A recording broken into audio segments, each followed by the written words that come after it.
tema está con nosotros el maestro César Carrasco González. Él es maestro en Derecho Público por la Universidad Panamericana, especialista en Derecho Laboral y Seguridad Social. Da cátedra en Maestría de Derecho Individual en el Trabajo. También nos acompaña el maestro Juan Tomás Coffin Cabrera. Él es licenciado en Psicología, con maestría en Administración y diplomado en Métodos Alternativos de Solución de Conflictos, con certificación por parte del Instituto de Justicia Alternativa del Estado de Jalisco, perito en Psicología y Salud en el Trabajo, en las listas de la Judicatura del Estado de Jalisco, con más de 30 años de experiencia profesional. Les doy la palabra al maestro César y le agradezco mucho por acompañarnos.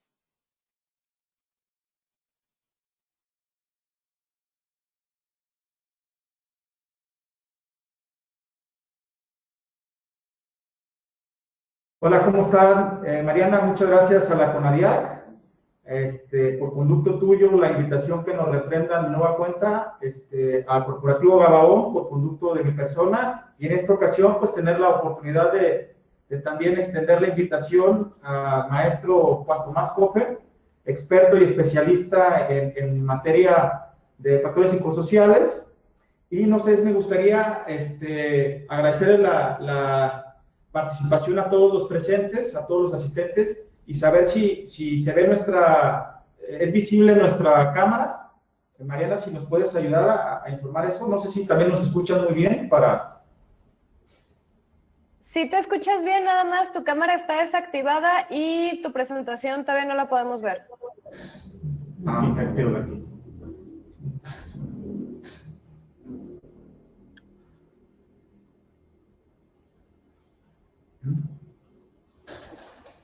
Sigue desactivada, a ver si se activa, ¿no?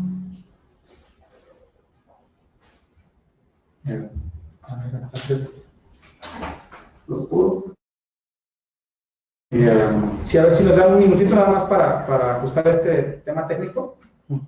Tiene que ser suficiente para la cámara. Sí, de acuerdo.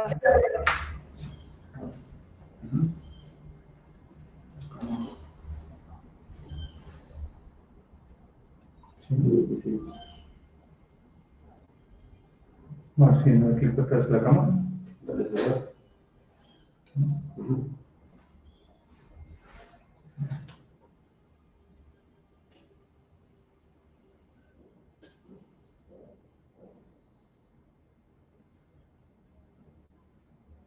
Me preguntas si ya se nota la cámara, ya nos vemos. Ah, ok.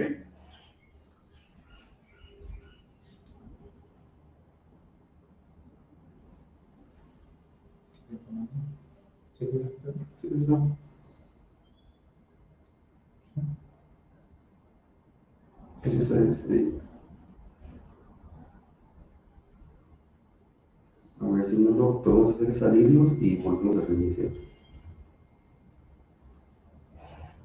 Ok. Ahora sí.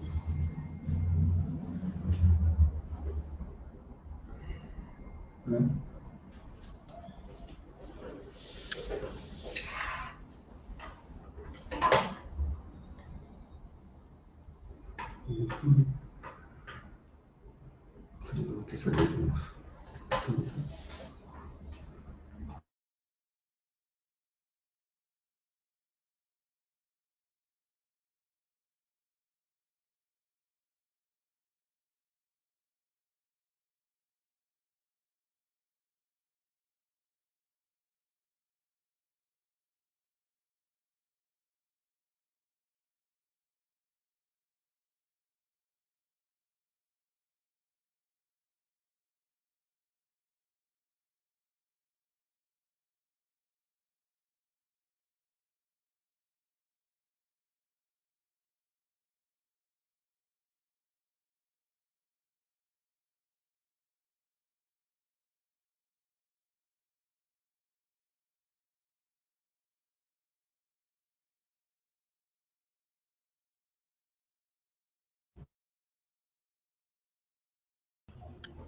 Y espérate, nada más en la pantalla.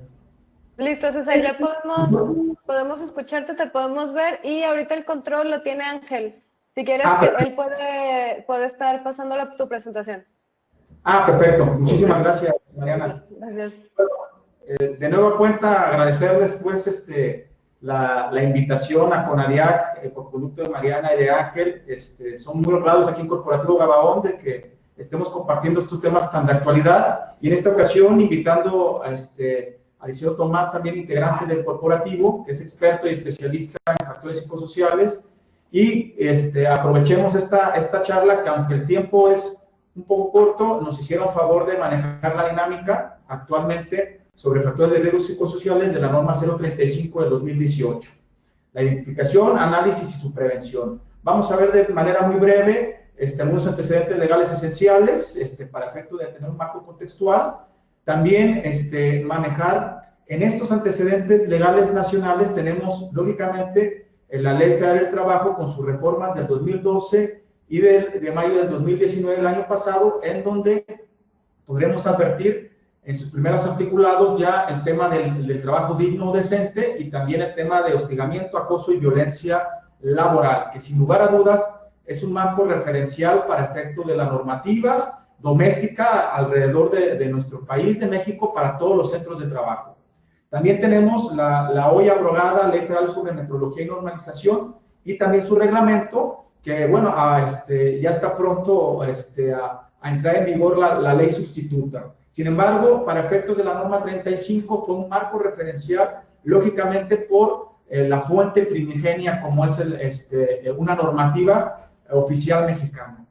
También tenemos un reglamento muy específico, como es el Reglamento Federal de Seguridad y Salud en el Trabajo, que recordemos que una de sus modificaciones sustanciales en 2014 ya preveía, incluso antes de la entrada en vigor de la norma 35, los factores de riesgo psicosocial, y por lo tanto el hecho de que las fuentes de trabajo, los centros laborales, no hicieran aplicación de este tipo de diagnósticos, diagnósticos preventivos de autoevaluación, pues es un aspecto que ya nos va a platicar ampliamente el maestro Juan Tomás.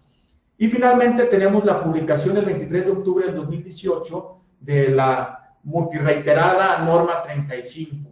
Esta norma 35, bueno, es una norma que hace un parteaguas, no a nivel mundial, porque a nivel mundial ya la Organización Mundial de la Salud, tanto la Organización Internacional del Trabajo, ya preveía ciertos factores que incluye esta norma. Sin embargo, ya lo especifica con algún tipo de sanciones concatenadas con la Ley Federal del Trabajo y el Reglamento Federal de Seguridad y Salud en el Trabajo. Vamos a ver poco a poco y al detalle, la siguiente, por favor, cómo se aplica esta norma.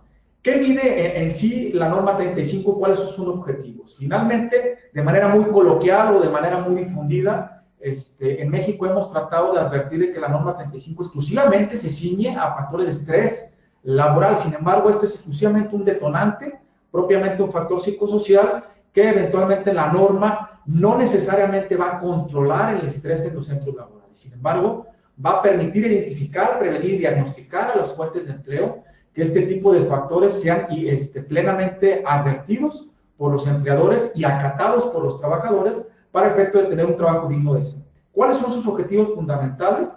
Uno de ellos es fortalecer la seguridad y salud en el trabajo, que permita lograr finalmente este trabajo digno y decente, alinear las obligaciones en el Reglamento Federal de Seguridad y Salud en el Trabajo con esta norma, también tener obligaciones diferenciadas para los centros de trabajo. Es muy distinto un centro de trabajo que tenga más de 15 trabajadores a uno inclusive que tenga más de 50, o alguno que tenga 3 trabajadores que no le aplican esta norma.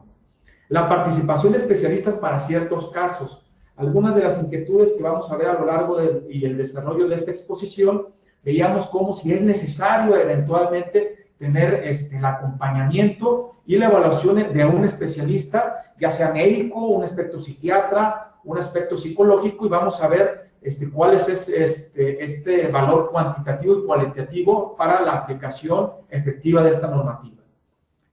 La siguiente, por favor.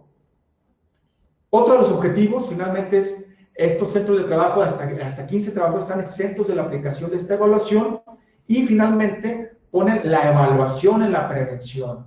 Recordemos que, como lo hemos platicado ampliamente a lo largo de estas charlas, en materia empresarial como en materia de salud, que inclusive confluyen ambas temáticas en la aplicación de esta norma 35, la mejor inversión es la prevención. Si nosotros como fuente de empleo invertimos en una cuestión preventiva en materia legal y le invertimos a la materia de preventiva en cuestiones de salud y seguridad mental de nuestros trabajadores, pues eventualmente vamos a tener una mayor productividad y ahorro en nuestras empresas.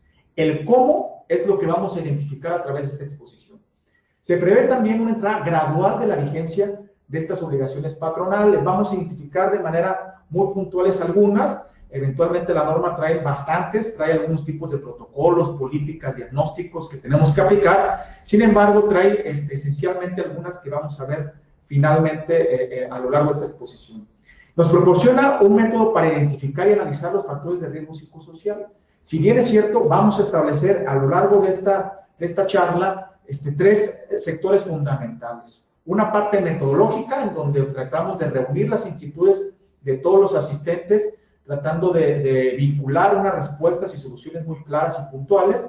Otro rubro fundamental, que es la parte casuística, que podríamos establecer algún tipo de aspectos muy fundamentales, muy particulares de cada una de las empresas. Vamos a tratar de desarrollarlos. Y finalmente, algún tipo de conclusiones. ¿Para qué sirve esta norma? ¿Qué beneficios podemos obtener como centros de trabajo? La siguiente, por favor.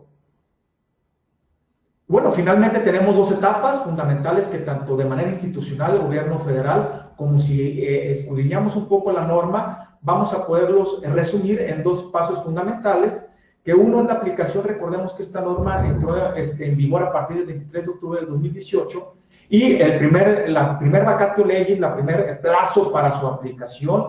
Dentro de ellos se encuentran las políticas, las medidas de prevención e identificación de trabajadores expuestos a acontecimientos traumáticos. La identificación por parte de los centros laborales tiene que ser hasta el 23 de octubre del 2019. Algunos centros de trabajo hemos percatado en nuestra experiencia de que inclusive no han cumplido de la manera mínima con estos plazos. Vamos a ver cuáles son algunos de ellos. Y segundo, que ya estamos propiamente al filo del cumplimiento del segundo, que es el del 23 de octubre de este año. ¿Qué se va a ceñir este tipo de cumplimientos? Con la identificación, análisis de los factores de riesgo psicosocial, la evaluación del entorno organizacional, las medidas y acciones de control y la práctica de exámenes médicos y los registros de ese tipo de evaluaciones. Bueno, finalmente, esto es propiamente un breve etapa introductoria de lo que es la norma, sus objetivos, qué es lo que percibe en cuestión legal. Me gustaría platicar en este momento con mi estimado Tomás, que tiene amplia experiencia en estos temas en cuestión psicológica de aplicación, con más de 30 años de experiencia. Si podemos seguir con la siguiente presentación, por favor. Y vamos a ver, como les comentaba, este primer rubro, que es la metodología en la aplicación de la norma. Y me gustaría que tú nos platicaras, Tomás, una inquietud muy fundamental que advierten los centros de trabajo, como es cómo se concentra la información de los trabajadores a partir de esta norma. Ok, y un elemento importante es que todo esto, hay una parte estadística, de hecho se da predominancia a la parte estadística de este procesamiento de los riesgos psicosociales. Entonces el evaluador o aplicador deberá tener un dominio de tal manera que pueda plasmar en una sábana toda la información junto con los elementos sociodemográficos que vienen en la guía de referencia número 5 de la norma, que es elementos sociodemográficos. ¿Esto para qué? Para que de una otra manera, a través de la expertise que tengan en el manejo de estas herramientas estadísticas, ya sea a través de un programa muy popular como puede ser el Excel, o a través de un programa muy especializado, él pueda generar la información amplia de toda la organización, como también por áreas, por departamentos, por niveles. En un momento dado, esto lo tiene que hacer como parte de los elementos de discusión con las personas que están al frente de la organización, sobre todo los responsables de dos áreas muy críticas: el área de salud en el trabajo, que puede ser también la que vea y que contemple todos los aspectos de seguridad, y el área de recursos humanos, porque ambas van a tener que participar ligadas a la mano para poder hacer esto. Entonces, este evaluador, en la parte cuantitativa, debe tener esta información acomodada de manera que lo pueda hacer tanto de manera general como por el departamento. ¿Por qué? Porque esto le va a permitir aplicar soluciones específicas en un momento dado. Fíjate, algo muy importante que tocas, Tomás, y que nos lleva a la siguiente pregunta. ¿Quiere decir que existe algún formato sistematizado? Comentabas algo de Excel, comentabas algo también del tema de algún tipo de instrumento electrónico que pueda manejar. ¿Es exclusivo algún tipo de sistema? Okay. La norma es enunciativa, más no limitativa. Plantea unas guías de lo que son los instrumentos a los que nombra guías de referencia 1, 2 y 3. 1 y 2 para empresas que van de 16 a 50 trabajadores y guía 1 y 3 que va de 51 trabajadores en adelante. Sin embargo, como es una norma que es enunciativa, más no limitativa, se puede utilizar otros instrumentos que permitan, por ejemplo, medir lo que el reglamento señala que son los factores psicosociales, aquellas condiciones de trabajo que generan problemas de ansiedad, de estrés grave, problemas de adaptación, alteraciones del ciclo de sueño y vigilia, ¿sí? Y todas aquellas derivadas de condiciones de violencia en el trabajo. Entonces, se pueden aplicar estos instrumentos junto con otros de apoyo, en un momento dado, para hacer un ejercicio estadístico mucho más completo que le permita a las empresas visualizar cosas, ya sea de manera general o por departamento o área, también en un momento dado. Pero el formato, si bien sugieren uno que está semaforizado, este no es necesariamente exhaustivo y se puede uno apoyar en otras herramientas estadísticas también y en otras metodologías para poder hacer los estudios lo más completo posible, que sería lo recomendable. Y ese tipo de información, Tomás, ¿cómo podemos ponerla al alcance del personal? ¿Es conveniente o no? No, no solo es conveniente, es obligatorio. La norma establece que el empresario, ya sea a través de trípticos, a través de pósters, a través de pláticas, los medios los plantean, esta información, los resultados tienen que estar a disposición de todo el personal, que sepa cuáles son los riesgos psicosociales identificados, cuáles son las consecuencias de estos riesgos psicosociales, y al mismo tiempo la norma establece que se tienen que desarrollar programas de contención, programas que tengan que incluir los KPIs, indicadores de desempeño, que se pueda medir y que se pueda evaluar. Y estas guías de referencia u otro instrumento adicional y diferente, pero que también mida riesgos psicosociales bajo los criterios del apartado 7.5, entonces se aplica, se diseñan los programas y cada 2 años se va a estar aplicando. Y el formato, si bien no hay un formato único, la guía ofrece una semaforización, pero si la empresa puede desarrollar otro que cumpla con estos criterios, entonces también está bien. ¿Sí? Quiere decir entonces que, ya me queda clarísimo la obligatoriedad pues, de la difusión de los resultados para que permear la información a los trabajadores y que propiamente combatamos ese tema de la dignidad y el trabajo decente al interior de la fuente de empleo. Y esta difusión de la política de prevención a través de trípticos, a través de comunicados, no es, como bien comentas, no es limitativa, ¿verdad? No es limitativa y cubre 3 criterios muy importantes.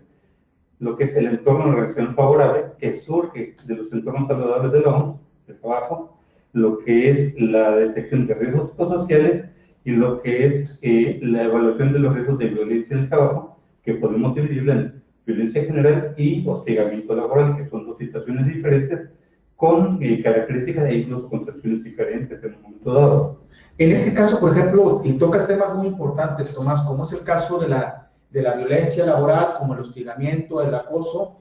Es complejo identificar ese tipo de factores, porque muchas veces pues, son cuestiones ocultas o inclusive que se puede dar de suprasubordinación de jefe a empleado o de compañeros.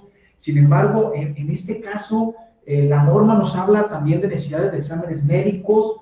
¿Hay obligatoriedad de tener exámenes médicos particulares? ¿O qué recomiendas? Ok, hablan de los médicos y sobre todo psicológicos. En los casos en los que la gente, por ejemplo, sea expuesta a una situación de eventos traumáticos severos o se descubra que fue víctima de hostigamiento laboral, en un todo, varias escuelas sí es importante que se haga la evaluación psicológica. Obviamente lo recomendable es que lo haga un psicólogo, pero también es importante que el médico del área conozca cuál es el impacto en la salud física que tiene este tipo de experiencias.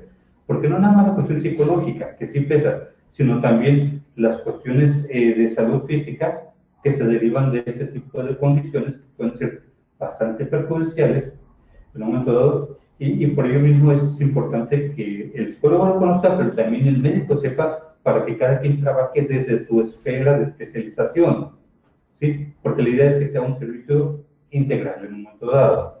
Sí, y justo comentas algo muy importante, Tomás, porque recordemos pues que en el caso de México, la Organización Mundial de la Salud ha determinado que estamos por encima, exclusivamente en el caso de estrés laboral, por arriba de China y de Estados Unidos. Entonces, ese tipo de factores, alrededor del 75% de las empresas tienen este tipo de patología, por decirlo de alguna forma, ¿no? De manera muy coloquial. Entonces, aquí es muy importante que identifiquemos para tener una organización, un clima organizacional mucho más favorable, mucho más benéfico hacia los trabajadores, y eso nos va a brindar como empresa una cuestión de productividad mucho más alta. Y en este caso, Tomás, ¿cuál metodología crees que sea la más conveniente? Decías que hay varias, ¿verdad? Claro. ¿Cuál es la norma? Tiene que ser, o sea, la norma se tiene que ser una metodología cuantitativa. Obviamente no puede entrar la norma en tantos detalles porque sería interminablemente larga. Por eso es importante que quien intervenga sepa de metodologías de investigación, que tendría que ser en un diseño no experimental, pero esa intervención debe tener bases científicas. Actualmente se está poniendo de moda que las evaluaciones se hagan en línea.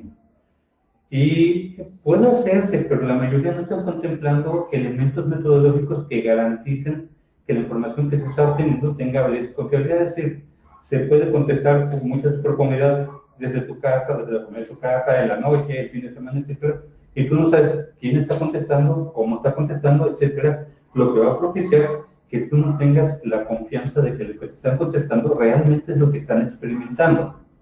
Bajo esa premisa, hay dos cosas muy importantes. La primera es que vas a tener una información que a lo mejor es inválida, está sesgada, está distorsionada, y por lo tanto las soluciones que generes no te van a resolver el problema, lo cual te va a costar dinero.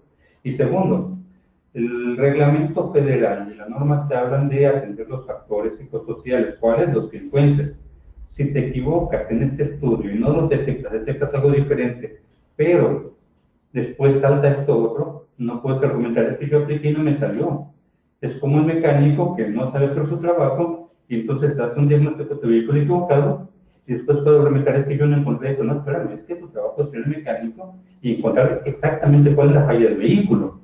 Y fíjate, Tomás, aquí me surge una cuestión que he visto mucho en la práctica legal, laboral, en la especialidad laboral, con muchas de las empresas, clientes incluso de nosotros, nos han recurrido porque hay muchos diagnósticos en línea en donde pues, a lo mejor por cierta cantidad, ya sea por trabajadores o un esquema global, les ofrecen el cumplimiento de la norma, ¿no? Y realmente el interés de las empresas es esto, dice la empresa, yo lo que quiero es que me lleguen y yo cumplir con la norma y exclusivamente, pues ya un checklist de lo que ya exclusivamente cumplo, ¿no? ¿Qué beneficios, qué perjuicios pudiera traer esto? Viéndolo desde el punto de vista profesional, Tomás. Ok, primero el hecho de que el diagnóstico que salga, ¿qué diagnosticas y quién sabe? Y por lo tanto, si lo que señalas como problema no lo es, vas a invertir dinero en algo que no es el problema y por lo tanto vas a tirar tu dinero. Es como que si en un paso que no te agrega valor le metes calidad, con un problema que no debería estar le metes calidad, pues vas a tirar el dinero. En todo caso, sí se pueden hacer las aplicaciones a distancia, pero hay que seguir ciertos elementos metodológicos para que se pueda garantizar la validez y la confiabilidad del proceso de captura de información cuantitativa. Por supuesto, si nos apoyamos de una evaluación cualitativa y un análisis documental, entonces nosotros podemos integrar un informe, un reporte diagnóstico mucho más completo que solo aplicar estadística. ¿Sí? Y eso es lo que hay que establecer como elemento sustancial de cuidado. O sea, no basta con aplicar las guías de referencia, hay que seguir una metodología para aplicarlas y no hay que conformarse con solo aplicar estas guías de referencia. Hay que seguir otros elementos de apoyo para agotar toda la información que pueda ser en un momento dado y que les sirva a la organización para tomar decisiones más adecuadas sobre cuál es el problema real y en ese sentido generar los programas que sí le van a ayudar o a contener los riesgos psicosociales o a desarrollar un entorno de organización favorable como establece la norma. Quiere decir que, en pocas palabras, prácticamente estaríamos metiendo dinero bueno al malo, Tomás. Sí, exactamente. Si no se hace adecuadamente el diagnóstico, el dinero es bueno al malo, y si llega un inspector y encuentra que si hay un riesgo psicosocial al cual no se prestó atención, la empresa no puede argumentar que yo apliqué las guías de referencia, ¿sí?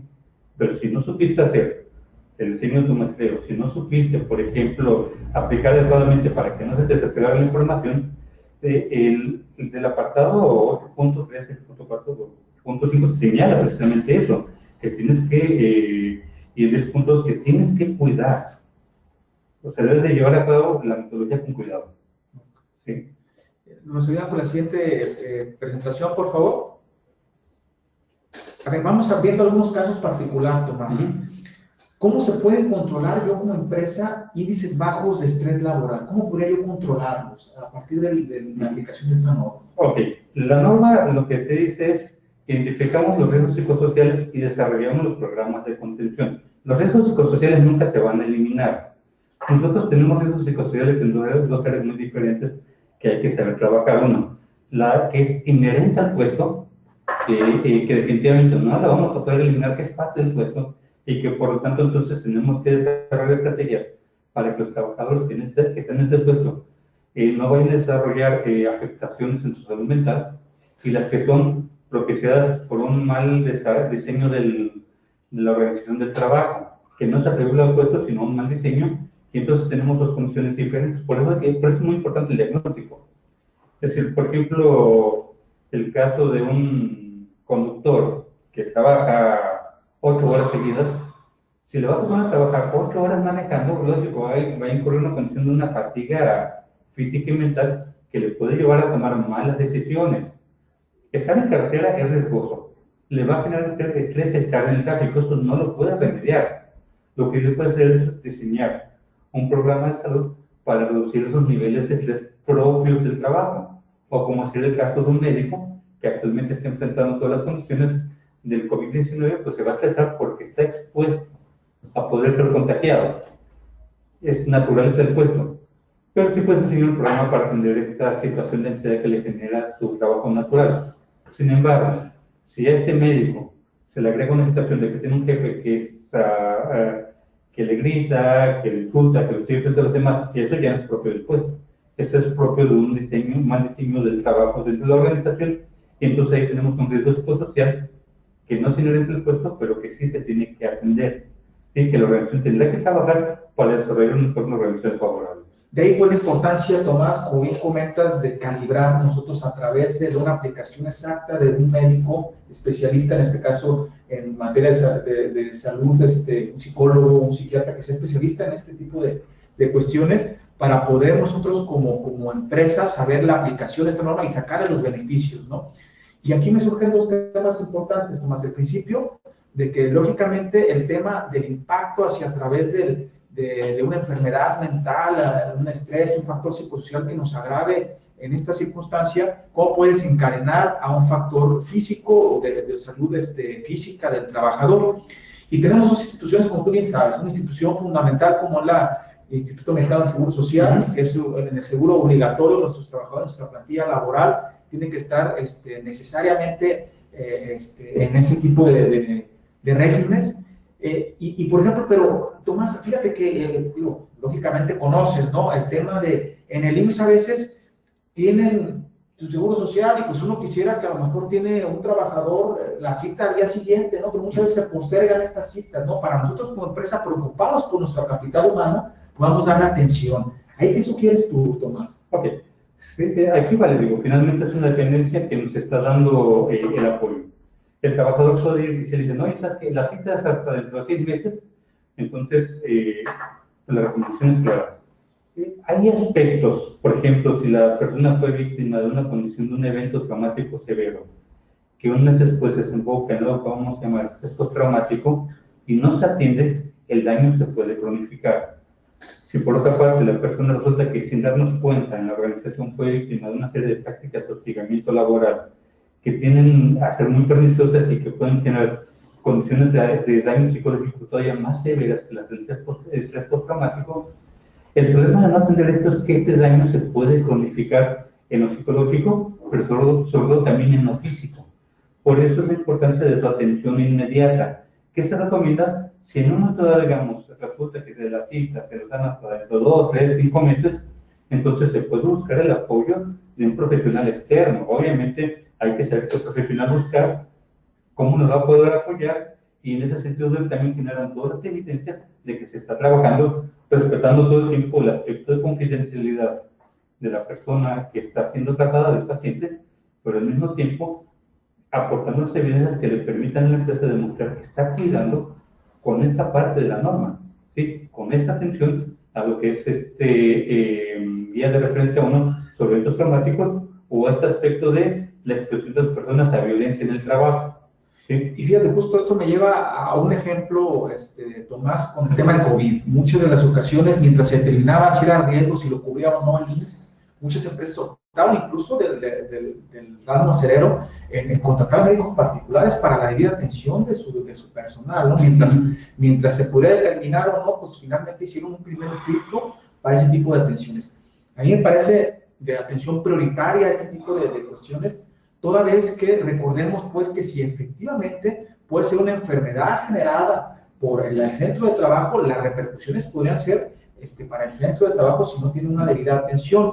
Y me lleva al siguiente cuestionamiento, Tomás. ¿Qué pasa entonces si yo, por ejemplo, opto por esta circunstancia de tener un médico particular en la fuente de empleo y la fuente de empleo me califica que no tiene ninguna enfermedad adelante, o el diagnóstico o la evaluación que realiza no tiene ningún tipo de riesgo psicosocial, y finalmente acude al Instituto Mexicano de Seguro Social y sí determina esa circunstancia? ¿Ahí qué opinas tú, Tomás? Ok, muy bien, aquí estoy de dos cosas, y aquí es importante. Obviamente, el médico tendrá que ver lo físico, el psicólogo tendrá que ver lo psicológico, ¿sí?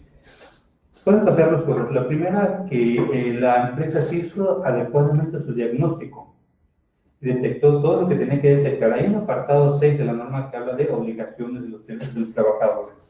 Si el trabajador identifica, detecta, tiene la responsabilidad de notificar a la autoridad correspondiente de esos factores de riesgo psicosocial que está identificando. Si no lo hace, está incumpliendo. Sí, esa es su responsabilidad. Si lo identifica, no lo hace y además va y se queja, pero la empresa puede demostrar que tomó todas las medidas pertinentes, entonces obviamente el trabajador está incurriendo en una falta. ¿Sí? Por otra parte, si no se hizo adecuadamente el diagnóstico, no se identificó lo que realmente se tiene que identificar, pero el trabajador está viviendo esta condición de riesgo y expone, oye, a mí me está pasando esto, y ya le dije a la empresa, y yo notifiqué que la empresa no está tomando ninguna medida, entonces, obviamente la empresa va a estar en un problema. Va a llegar el inspector y va a ver qué está pasando y se identifica que el diagnóstico fue mal hecho.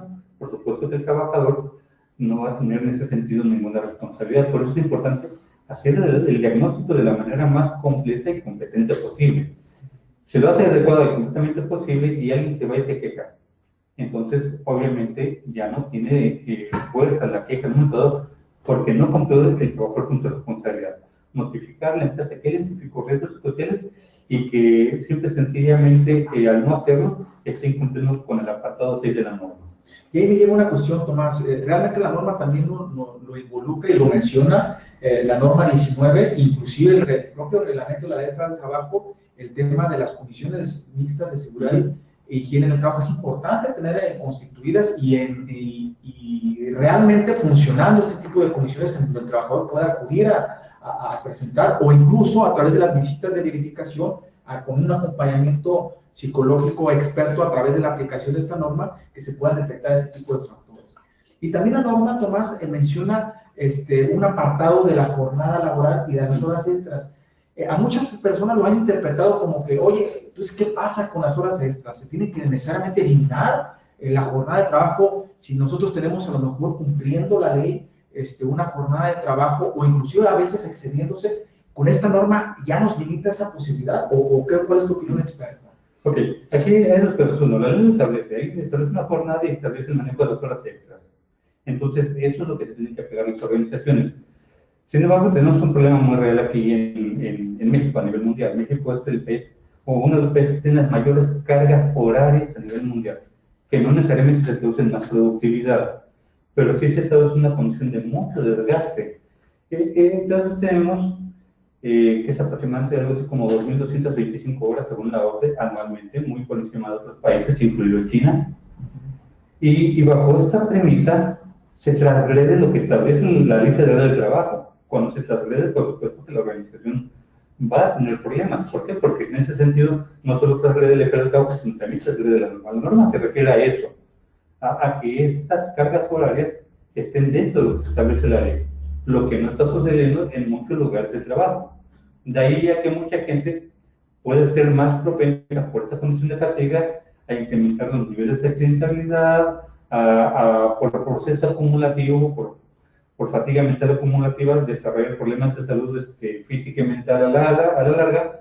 Entonces, sí, aquí tenemos un tema en el cual es muy claro, dentro de la ley, lo que se pueda, ¿sí? Fuera de la ley, si por ejemplo se excede las horas de trabajo extras establecidas, o si por ejemplo se trabaja en horarios nocturnos sin dar el tiempo de recuperación, pues por supuesto que la empresa está incurriendo en elementos de afectación a la salud física y mental del trabajador. Incluso sí, también en motivo de sanciones, ¿no? Todo más allá del aspecto exclusivamente monetario de la empresa que va a tener que erogar a lo mejor el pago de sus jornadas dobles o triples, en su caso, pues también el tema de sanciones laborales, ¿no? O sea, si la empresa a lo mejor manejando dobles registros de asistencia por tratar de ocultar ese tipo de circunstancia, pues se puede ser motivo de sanción, o incluso, ¿no? Si nos desapegamos de la ley y no hacemos el pago correspondiente, también. Pero si esto lo aparejamos, Tomás, a una aplicación propiamente de un factor de riesgo psicosocial, como lo aplica la norma, pues lógicamente, y con un diagnóstico certero, pues vamos a tener 3 aspectos fundamentales en que podamos tener un aspecto muy fuerte, ¿no? Por parte de la empresa. Otra cuestión es, por lo tanto, el tema de que excedemos mucho por la ley, pues bueno, creo que queda plenamente identificado, ¿no? Y ahí me surge otra cuestión con este tipo de prácticas muy habituales con la empresa. Por ejemplo, ¿qué pasa? Y me ha tocado mucho ir al sureste del país, o en el norte incluso, en donde yo tengo sangre norteña, Tomás, entonces ahí vemos cómo realmente a veces la camaradería propia de los trabajadores pues se habla con apodos, ¿no? O sea, ya le dijeron a fulanito de un apodo al otro, y es una práctica muy habitual. Sin embargo, a veces hay minorías que por el hecho de llevársela bien con los trabajadores, pues les afecta, ¿no? Entonces, por una parte la empresa decir, oye, ¿les dejo hacer esa cuestión o lo reprimo? ¿Qué solución podemos dar en ese aspecto? Ok, yo creo que mira, si es parte del proceso de socialización entre los trabajadores que sí lo permiten, obviamente la empresa tendría que ser con sus especialistas muy atentos a ese detalle, no pasaría nada. En algunas organizaciones, por ejemplo, trabajando algún tipo de plataformas petroleras, a veces este proceso de que se recordaban el 10 de mayo y otras cosas, era parte del proceso de involucrar, de incorporar a la gente, ¿sí? Sin embargo, si la persona que se está incorporando no se siente incómoda, se siente afectada y demás, y si con todo eso se persiste en ese tipo de prácticas de esta persona, ya no estamos hablando de una situación de camaradería. Y la persona puede empezar a mostrar ciertos problemas de afectación. Y si se persiste, a pesar de este malestar, en seguirle poniendo apodo este y lo otro, en contra de la voluntad, podemos tener una condición que podemos calificar de violencia. Es decir, esto que mencionas está permitido con la gente que esté de acuerdo. Y el segundo punto es, ¿cómo cuidar esto de tal manera que no vaya a escalar en una condición que sí se derive ya en una situación de violencia real? Es decir, se tiene que manejar, pero bajo ciertos controles, bajo ciertos niveles que no se deben de exceder. Pero es muy importante las políticas y lineamientos sobre los factores psicosociales y la violencia en el trabajo en un momento dado. Sí, la empresa tiene que ser clara en ese sentido. Sí, sería complicado pues en línea que los trabajadores manifiesten esas circunstancias. Tendríamos que hacerlo a través de un diagnóstico profesional, ¿no, Tomás? Sí, para ver el clima organizacional de la empresa y si efectivamente es benéfico o no, y ver también unos grados de solución, ¿no? Me imagino. Por supuesto que sí. Y está contemplado dentro del, ahora sí, dentro de un conjunto de protocolos, dentro de las políticas de riesgos psicosociales que debe tener la organización, porque no solo tiene que ser nada más la cuestión de, tengo un protocolo y lo tengo guardado ahí en la parte superior, no es algo que tiene que darse a conocer, que debe tener canales claros de comunicación, los mecanismos bajo los cuales operar, y un comité que esté adecuadamente capacitado en esto para que pueda hacer esas distinciones, ¿sí? Que es otra parte muy importante. Si no hay este comité, entonces muy probablemente aquellos elementos que se van a identificar o se van a distorsionar, o se van a identificar mal, o no se van a identificar. ¿Sí? Entonces sí es importante que haya un proceso de entrenamiento y una serie de pasos que se tengan que dar. Pues hay que ser claros en los protocolos. Y Tomás, fíjate, ahorita estamos hablando de un tema en donde en muchas de las ocasiones el personal accede, ¿no? O sea, accede a someterse a este tipo de evaluaciones, de dictámenes. Sin embargo, ¿qué pasa con aquellos trabajadores, Tomás? Que nosotros como especialistas, en tu caso, podemos identificar y coadyuvar con las empresas para la debida solución y identificación de este tipo de grados de riesgo. Pero ¿qué pasa con ese personal que eventualmente no quiere tomar ese tipo de exámenes psicológicos y están a lo mejor expuestos o fueron o sufrieron algún tipo de atención o acontecimientos traumáticos severos, ¿no? En este caso, ¿qué recomiendas, Tomás? Ok, lo importante, el primer paso sería que ya sea el personal de salud dentro de la organización o alguien de afuera pueda tener una entrevista con esas personas y exponerles los beneficios y las conveniencias de que sí participen, de que sí expongan. ¿Sí? Si a pesar de que, por ejemplo, si la persona dice, no, si yo no quiero el servicio, oye, y a pesar de las cuestiones, la clarificación y demás, es importante que sí quede sentado por escrito de que la organización está cumpliendo con esta parte y que el trabajador está asumiendo la responsabilidad de no recibir este servicio. ¿Sí? Pero si no es nada más cuestión de ganas, si no quiero, pues no. Es importante de que haya un esfuerzo por parte de la organización, porque a veces inclusive pueden tener ciertas creencias que hacen que no participen. Pero cuando se puede clarificar este panorama, dicen, sí, cómo no, lento, o es para mi beneficio, no lo había visto de esa manera, ok, ya visto de esa forma, sí lento. ¿Sí? Y aquí, fíjate, Tomás, es un tema, lógicamente, de adecuación normativa a través del reglamento y todo el trabajo. Recordemos que la propia Ley Federal del Trabajo contempla obligaciones tanto para los patrones como a los trabajadores, seguir los lineamientos de seguridad y salud en el trabajo, las propias normas oficiales mexicanas, como es la 35 en lo particular, pero se podría reproducir, sin lugar a dudas, en el reglamento interior y en la aplicación un poco de medidas disciplinarias.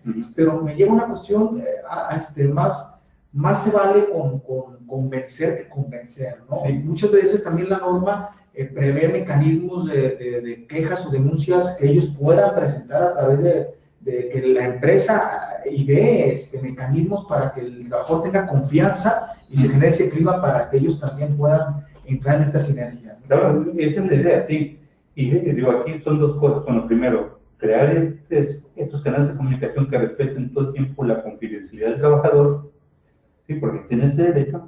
Y por otra parte, si por ejemplo observamos que hay una condición de riesgo en los comportamientos, actitudes, la cuestión mental del trabajador, para sí mismo o para otros, entonces la empresa sí puede tomar una medida determinada y decir, ¿sabes qué? Pues, ok, no quieres, no te podemos obligar, pero por tu propio bien y por el bien de tus compañeros, te tenemos que retirar de ahí.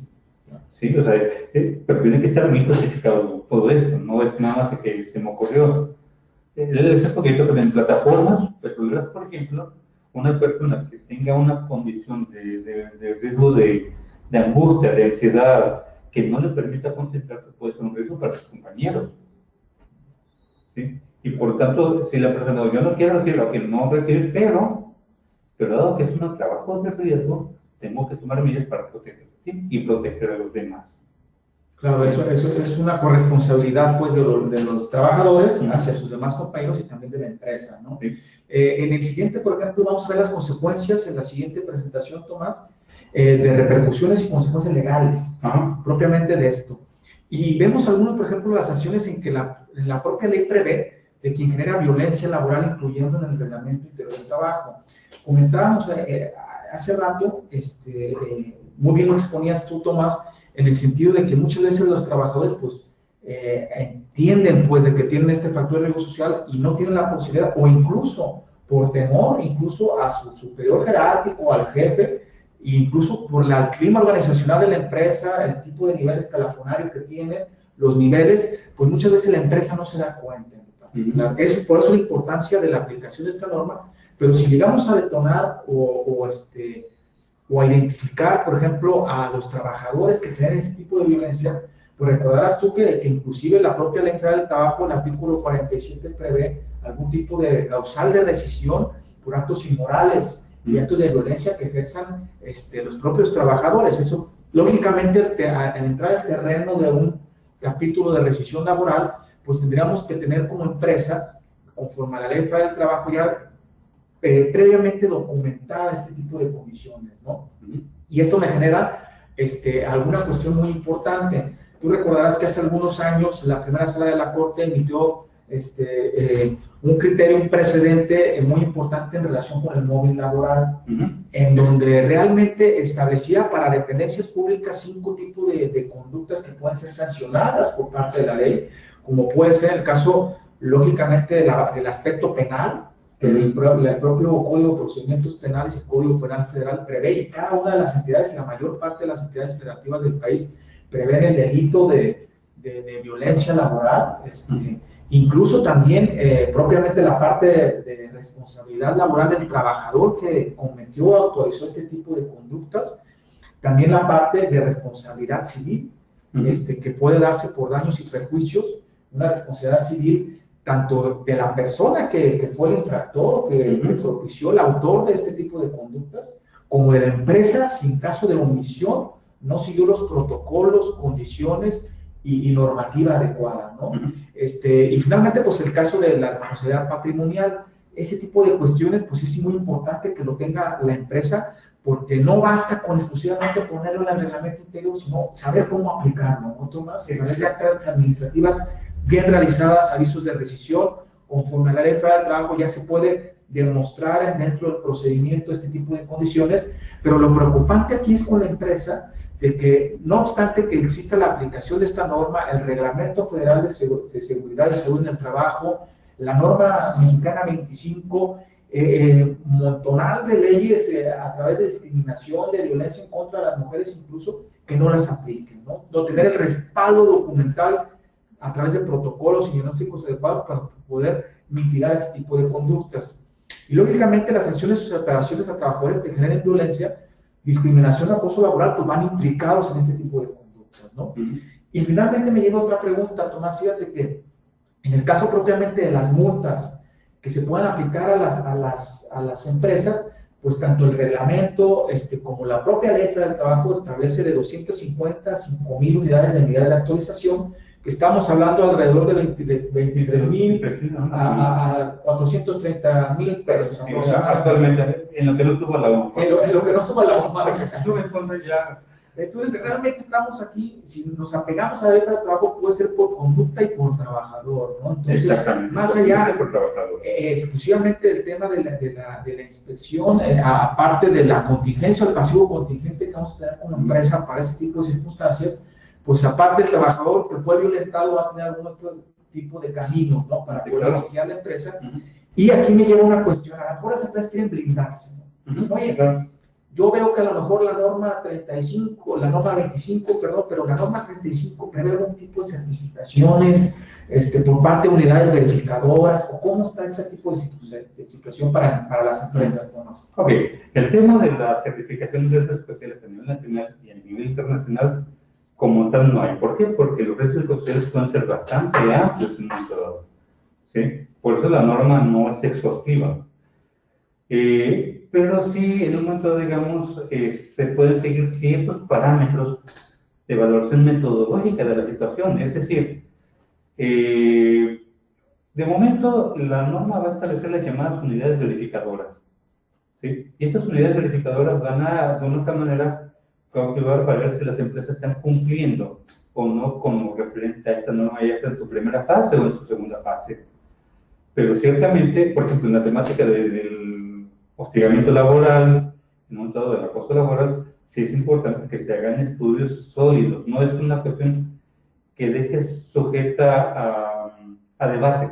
Es importante que esté adecuadamente respaldada, precisamente para evitar que la empresa pueda ser, es decir, si hay, entonces la empresa puede tomar las medidas contra las prácticas del perpetrador, y si no hay, porque a veces lo que tienes es un conflicto entre dos personas, entonces se puede explicar desde esa perspectiva.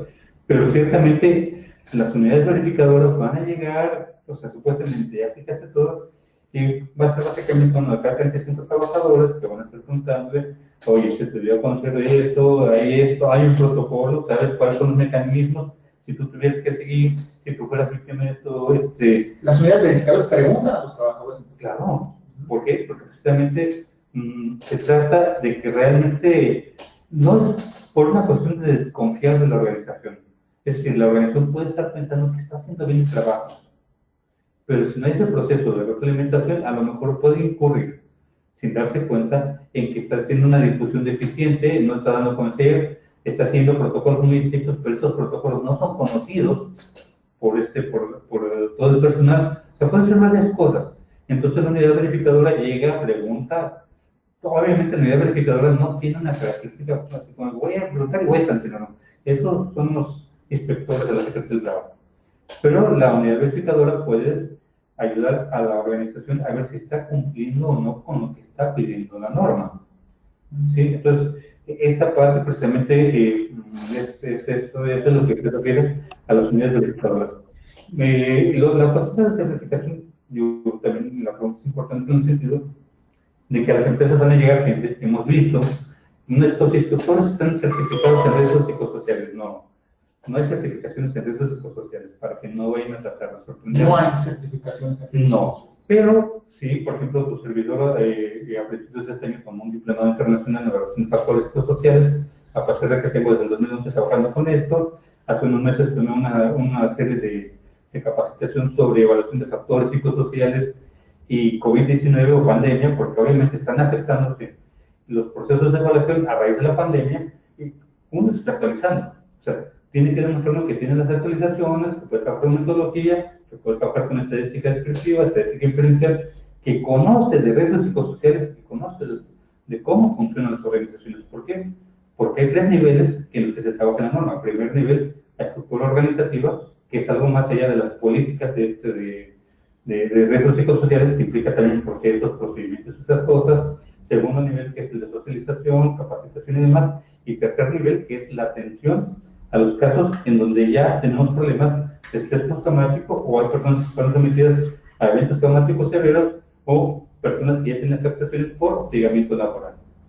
No, pues muy importante tener ese tipo de asesoría, Tomás, y más que todo, pues saber realmente, porque a veces llegan y nos ha tocado con clientes aquí en el despacho que llegan a venderles o en línea o a través de, supongo, incluso ingenieros informáticos, ese tipo de esquemas, ¿no? Entonces, más que todo, saber cuáles son los riesgos que está expuesto la empresa, ¿no? Sí. Y entonces, en esta parte, Tomás, para evitar ese tipo de riesgos, ¿qué evidencias de manera, me queda clarísimo que la norma es muy compleja, el tipo de procedimientos, metodología también, qué evidencias de cumplimiento tendría que tener una empresa? Ok, tenemos 2 partes. La primera parte básicamente es pedir todos los aspectos documentales, pero son los aspectos documentales muy interesantes, porque no nada más, por ejemplo, en todo esto viene el apartado 8.2 de la norma. Si se habla, por ejemplo, de cómo se va a definir las responsabilidades, clarificar las responsabilidades de los trabajadores, puede usar tu manual de puestos, actualizarlo, pero no nada más es tener un descriptivo de puestos. ¿Por qué? Porque los puestos también pueden tener, en un momento dado, cargas emocionales, ¿sí? Pueden tener cierto tipo de responsabilidades que son generadoras de estrés o de ansiedad.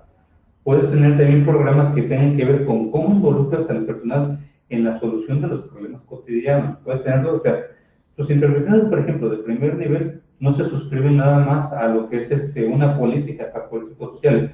Puede tener que ver con cómo participa el personal en la forma de tomar decisiones para la mejora de procesos, procedimientos, cómo participa en la adecuada identificación de las necesidades de capacitación y desarrollo de las competencias que se necesitan, y todo eso contemplando no solo los aspectos técnicos, sino los aspectos psicológicos. Por eso es importante entender que esto no es una cuestión nada más de, pues entonces mira, aquí está mi inscripción de puesto, ya estoy cumpliendo con la norma. No, no es así. Incluso yo he visto, Tomás, algunas empresas nos manejan el tema de los anexos, o sea, ya cumplí con los anexos y ya, ahí ya quedó. No es tan sencillo, porque afortunadamente digo, la norma, mira, nosotros cuando trabajábamos en el 2011 teníamos que desarrollar programas de salud en el trabajo, es decir, identificábamos el riesgo psicosocial y se generaba un programa de salud. Y el programa de salud tenía que estar siendo evaluado bimestralmente trimestralmente, y estábamos sujetos a auditorías, ¿sí? Y teníamos que demostrar que lo que estábamos programando, que tenía que cambiar al término del año, estaba teniendo avances cada bimestre o cada trimestre, ¿sí? Que estábamos cumpliendo con actividades para la adecuada contención de los riesgos psicosociales. Entonces, no es nada más que yo meto mi montón de documentos, los pego en una carpeta, los tengo en electrónico, sino que además tengo que estar demostrando y aportando evidencias de que los tengo metidos en programas a mediano o largo plazo, que eso va a depender del tamaño de la organización y qué tan profundo quiere llegar, y que además les estoy dando aplicación y seguimiento. ¿Sí? De otra manera, si no hay ni aplicación de seguimiento, aunque tengas ahí tu documento, cuando se oye, bueno, ok, muy bien, ¿y aquí qué? ¿Qué va a pasar? No, pues ahí está, no, espérame, pues tienes que hacer todos los ajustes y eso se lo puedes meter al programa. Máxima que tenemos organizaciones que, por ejemplo, en esos casi 2 años, no han cumplido ni siquiera con la primera fase de la norma, y entonces esto ya lo está agarrando con los dedos en la puerta, como dicen. Claro. No, y qué importante lo que mencionas, Tomás, y esto nos lleva a la conclusión de nuestra siguiente diapositiva para verificar, en este caso, Tomás, qué avances ahorita actualmente. Entonces, como bien comentabas, las dos fases, las dos etapas que mencionabas, tienen que tener ahorita una empresa. Mencionabas algún tipo de dimensiones, ¿no? Que propiamente para la aplicación de la norma, en este momento, ¿qué avances podría tener? Pues, debe tener, por ejemplo, avances relacionados por ejemplo, con el liderazgo, demostrar que estas mejoras en los aspectos de mando son mejoras institucionales, no mejoras por iniciativas individuales. Es decir, le doy un curso a la gente de liderazgo y niveles directivas, no, eso no es suficiente. O sea, cómo de manera ya establecida y formal se ejerce ese liderazgo de tal forma que se pueda, por ejemplo, la gente acercarse, tratar problemas, comunicar dificultades, o sea, una serie de prácticas ya establecidas de cajón y que las personas que tienen puesto mando deben de seguir sí o sí. ¿Sí?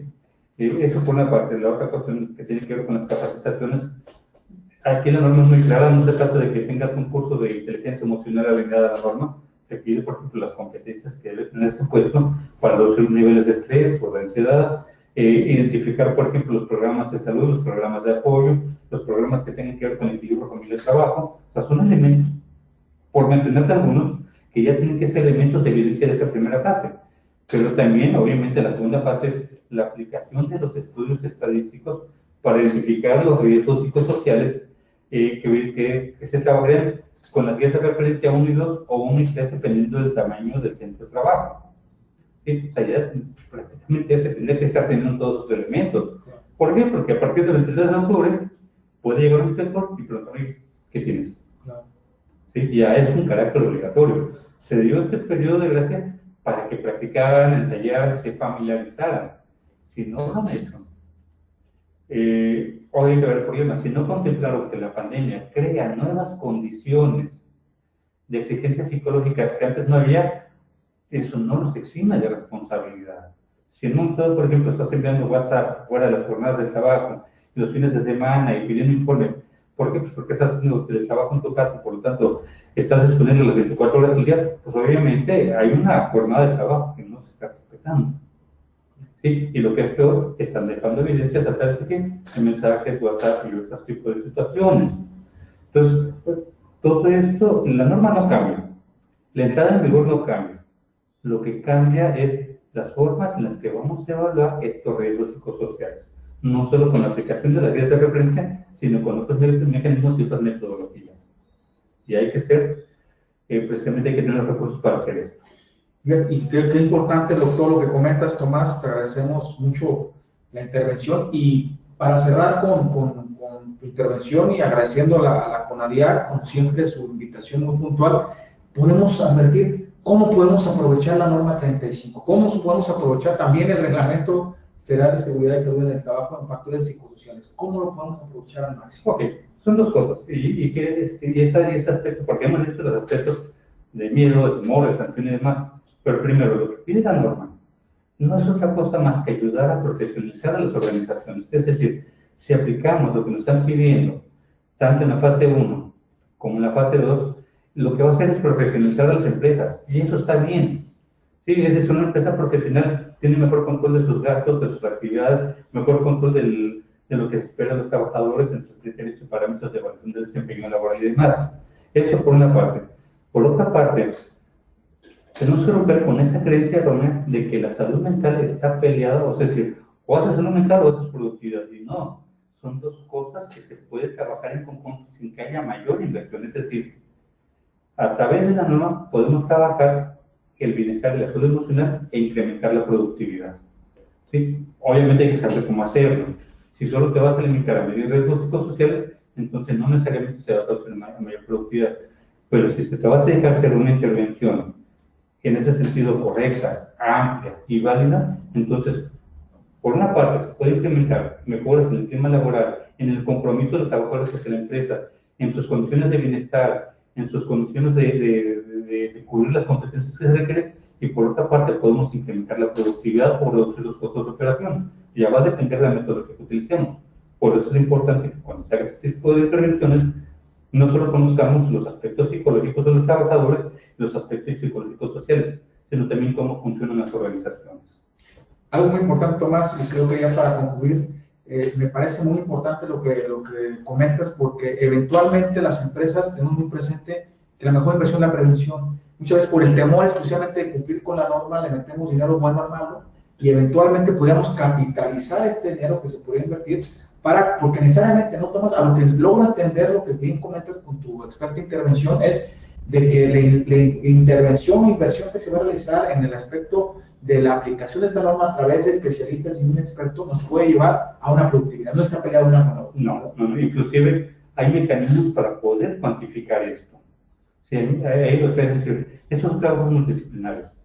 Yo te hablo de que cuando trabajamos esto, trabajamos ahora entre las normas 86 con los ergónomos, trabajamos con higienistas, con las normas 19, agentes físicos, químicos y biológicos, trabajamos con el médico en el área de salud del trabajo, pero también se puede trabajar con otros profesionales, inclusive los contables que ayudan a demostrar que lo que se está haciendo un impacto positivo en las finanzas de la organización. Es muy importante lo que comentas, Tomás, y bueno, por nuestra parte te agradezco de nueva cuenta aquí por parte también de Corporativo Vagón, que seas parte integrante de nuestro equipo, y agradecerle de nueva cuenta también a CONADIAC por su invitación siempre, y pues estamos a sus órdenes. No sé, Mariana, Ángel, si tengan algún tipo de inquietud, nos gustaría que nuestros asistentes se fueran satisfechos para alguna inquietud que tuviesen, y que se quedó en el tintero, con todo gusto estamos aquí para resolverles. Bueno,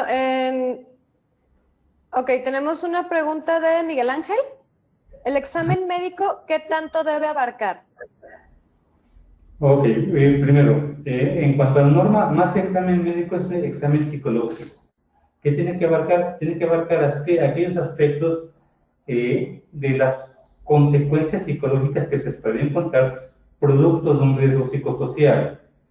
Es decir, por ejemplo, si una persona fue o sufrió un evento traumático severo que puede derivar en una condición de estrés postraumático, el especialista tendrá que evaluar cuál es el tipo de cuadro de afectación psicológica que está desarrollando la persona a raíz de este evento. Si lo que tenemos es un cuadro de una persona que fue víctima de hostigamiento laboral e incluso de hostigamiento sexual, que también a veces sucede, que dentro de lo que la OIT maneja, sí maneja el hostigamiento sexual como un riesgo psicosocial, entonces tenemos ciertos cuadros o ciertas afectaciones psicológicas muy claras y muy específicas, de una naturaleza muy identificable, porque hay muchos estudios sobre esto. Entonces, sobre eso, el especialista tendrá que aplicar las pruebas psicológicas y la entrevista encaminada a encontrar esas condiciones o cualquier otra en un momento dado que haya derivado de esto. Por eso es importante que los aspectos psicológicos, inclusive aquellos graves, sean hechos por un psicólogo y que también contemple los aspectos de salud física que puedan presentarse para comentarlos con el médico, y el médico haga las evaluaciones médicas correspondientes por aquellos aspectos de salud física que también se pueden desencadenar. Gracias. ¿Sí? Gracias, Tomás. No sé si tengamos Sí, tenemos otras dos preguntas. La primera es de María. Ella nos comenta que ella tiene un formato de Excel para realizar los cuestionarios. ¿Esta evidencia es válida o para poder tenerlo documentado se debe hacer de alguna otra manera? Esa evidencia es válida junto con, si aplicaste los cuestionarios en físico, los cuestionarios en físico con tu hoja de Excel es suficiente, ¿sí? Si los aplicaste en línea, obviamente con las reservas del caso, que si tuviste ciertos aspectos de control para generar validez, bueno, si no tuviste aspectos de control sobre cómo contestaron en línea, hay que contemplar que aunque tengas la hoja de Excel, tendrás que considerar que hay cierto margen donde se va a ver comprometida el nivel de validez del estudio que hayas realizado. Hay que tener en cuenta eso, pues. Pero si se maneja un rigor científico, aunque sea en línea, pero tienen las evidencias en hoja de Excel y demás, puede ser suficiente. ¿Sí? O sea, no hay, en ese sentido, la norma dice que puede ser tanto la evidencia en física como en electrónico. Ok, de acuerdo, muchas gracias. Y tenemos la última pregunta.